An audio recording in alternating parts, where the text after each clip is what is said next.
Hello and welcome to the Narc Alert.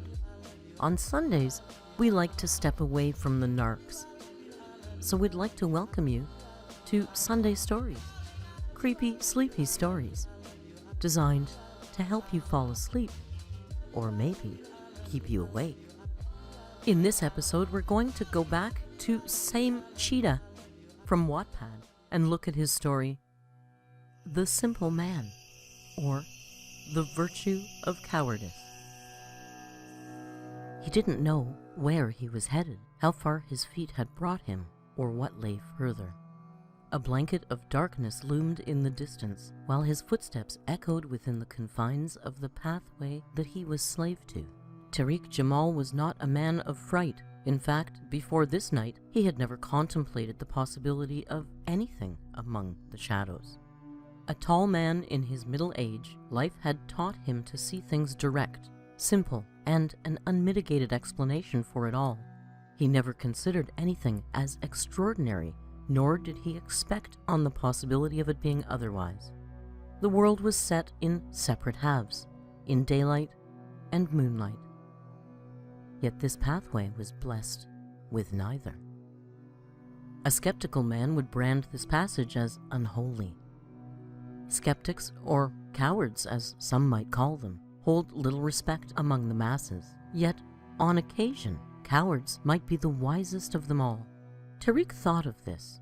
He was, until that moment, still a man of simple thoughts. Blackness, all there was ahead, as if walking blindly or with eyes wide shut. He relied on his footsteps, trusting the pathway to lead him toward the light whenever it may arrive. The air felt like ice, so cold that even in the darkest of situations such as this, the unmistakable blow of smoke resonated from between his lips, somehow visible, something a common man, perhaps a skeptic, would brand as atypical. Yet Tariq was still a simple man. His eyes searched the open air among the midst of his own breaths for some sign of sanctuary. The simplicity that his world revolved around would characteristically, according to him, provide a refuge for the night. But nothing appeared. In the literal sense, pitch black. The arrival of an alien sound reached his ears, the rattle of gravel crushing under the pressure of his firmly laid feet. The passage had changed. No more was the perfectly carved road below him. This was the start of unpromising grounds. A coward would have been wise to turn back, but Tariq was a simple man. He stopped for the first time that night. The consistent, almost religiously followed route had struck him unsatisfied. He did not know where he was headed. There was nothing visible in front or behind. The logical thing to do was proceed ahead. He did not know then the logic was not the idea to be respected in that God-forsaken path. Wariness, caution, and suspicion should have been his friends. Unfortunately for Tariq, they had been locked deep inside for years now. Perhaps a rude awakening is what most men need. Soon enough, he had become accustomed to the melody, the cracking of the pebbles underneath, the whisks of his breath, the still of the night, a piece of music to keep him company. But not for long. His melodious stroll in the darkness was interrupted. Another nomadic sound reached his ears. A screech. Or maybe it was the ice cutting through the air.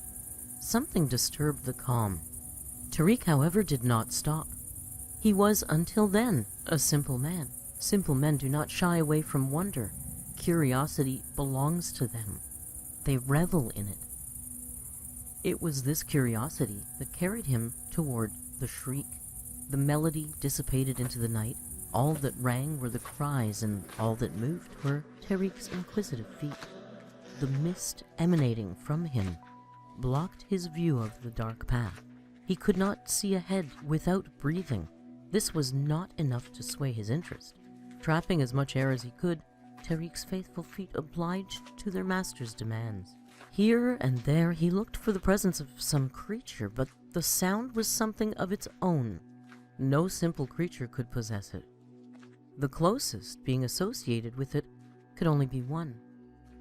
Human. Tariq was accustomed to such sounds. He had children of his own. He remained unfazed, and with the sense of assistance accompanying him, something other men, perhaps cowards, would consider caution.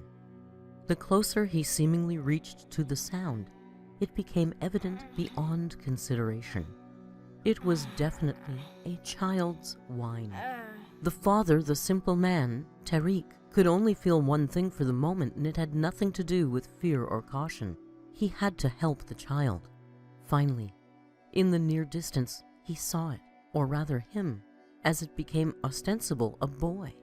For the second time that night, Tariq stopped in his tracks. In pitch darkness, a boy sat on the street. Even for such a man as him, this was out of the ordinary.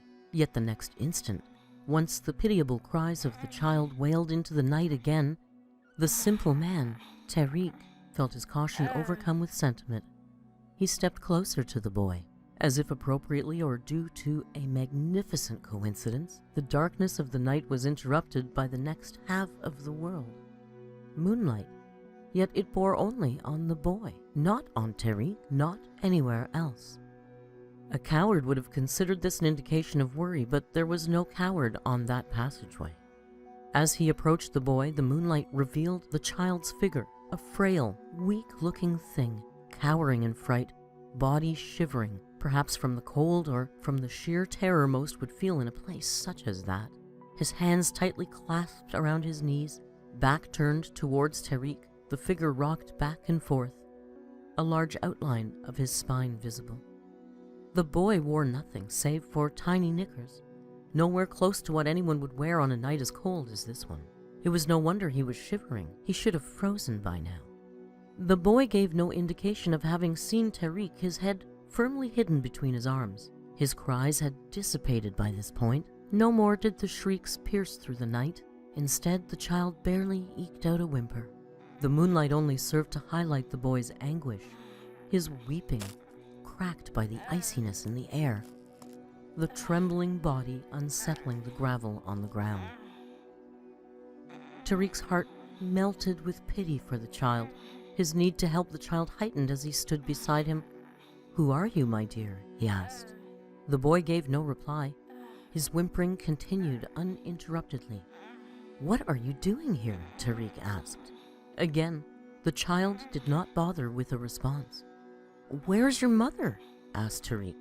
This time an answer came back.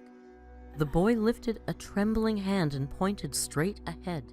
Tariq followed his direction. Nothing but absolute darkness greeted him. He turned back toward the boy to find some response. By now the boy had ceased weeping once more, but his fingers pointed relentlessly in the same direction. Tariq looked at the small figure in front of him. The boy must be in shock, he thought to himself. He did not seem able to walk by himself. Tariq did what no other person, coward or brave, would have done. He picked up the child in his arms. Fear was for the people who contemplated, after all, but Tariq was only a simple man, and men such as him considered all children the same way. Being a father himself, this was the way he could help. He would carry the boy to his mother. Tariq was once more on the pathway, not alone anymore, but still the same man he was when he first trod on this path. Now with a companion, a lost soul he chose to guide. Like before, the melody of the night resumed. Tariq had still not let the air out from between his lips, but the song remained the same. The gravel crackled, the still of the night, and the whisks of breath, this time from the boy. The moonlight had been left behind where the child was found. Tariq did not need it now, though. Such was his confidence toward the pathway followed. His eyes searched the blackness like before, but this time for any sign of a distraught woman seeking her lost child. No one came. Perhaps for the first time in his life, Tariq felt a burden on himself. The thought that he might have to take the boy home with him for the night was not the burden he was wary of, though. The burden was like the darkness itself, literal. With each step he took, the load increased. His arms trembled under the weight. It did not strike him immediately as to what it could be that was so heavy for him to carry. Only when his elbows began to buckle and his feet could move forward no more did Tariq realize the encumbrance weighing down on him. The boy, who a moment ago felt like the lightest of feathers, now seemed like the heaviest of loads. But that couldn't be. He was a simple little thing, helplessly weeping for his mother. Then why couldn't Tariq's feet make another step? The darkness prevented him from investigating the source of this peculiarity. But suddenly the boy's outline could not be discerned anymore. Tariq could not see him. Again, suddenly, the moonlight made its appearance once more, not on the boy, but behind the two of them. Tariq's eyes followed the light. The beam traveled a considerable distance back, so much that it became a little more than a small bead of light. But something else could be seen, something the light revealed, a faint black outline. Tariq squinted his eyes to get a better view, but could not figure it out. As if providing assistance to him, the beam of light expanded, revealing more of the black outline. It continued towards Tariq. Finally, the light captured the entire pathway, enabling him to see what the passage looked like. He couldn't believe what he saw. Legs outstretched so much that the feet belonged to were situated at the start of the light's source. The remainder of the pathway was completely covered with the overextended limbs. The limbs stretched all the way towards Tariq, who for the first time in his life felt the sensation of suspicion. His feet were firmly attached to the ground below him. Then these limbs had to belong to someone else. But it couldn't be the boy's. He was a feebly helpless thing crying for his mother. Or so he had been a moment ago. It dawned dreadfully on Tariq that the boy's weeping had silently disappeared. There were no sounds of grief anymore. There was no sound at all. Outstretched legs led to his arms. He slowly turned his eyes at the boy in his arms. He couldn't hold his breath anymore. The mist impaired his vision of the boy's face as he let the air out from between his lips. As it cleared, Tariq, the as of yet simple man, the non-contemplative, who disregarded fear, caution, or weariness, felt all of these sensations surge within him when he saw the child's face. What should have been a boy looking at him was something else entirely. Words failed to describe him. Terrible, ghastly, hideous. These would fall feebly to define the features of the absolutely terrifying being in Tariq's arms. The face of a demon, with huge green eyes on a grisly red face, large teeth protruding from its maws. What brought fear into Tariq's once apathetic personality were not just these features.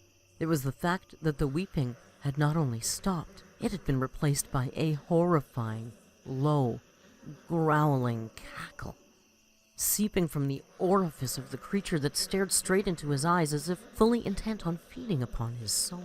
For the smallest of seconds, Tariq looked back at it, having stopped for the third and final time that night.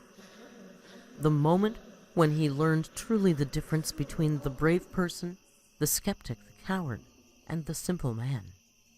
The brave person would have known better than to carry a strange being in his arms, and would have gone ahead by himself looking for help. The coward would have known better than to have ventured into the path in the first place.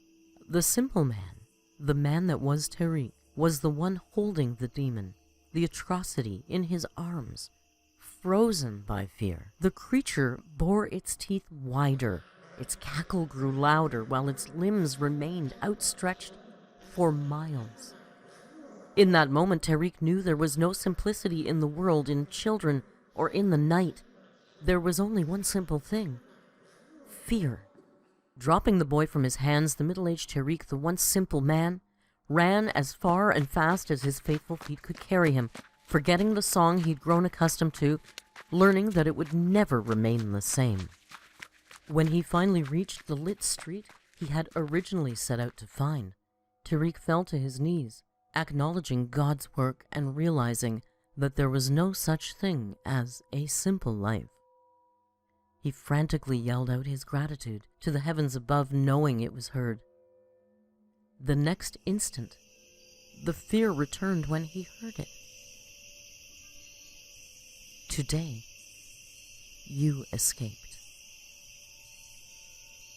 The terrible voice rang across the passage, resonating from the path, the darkness left behind, as Tariq trembled back to his feet.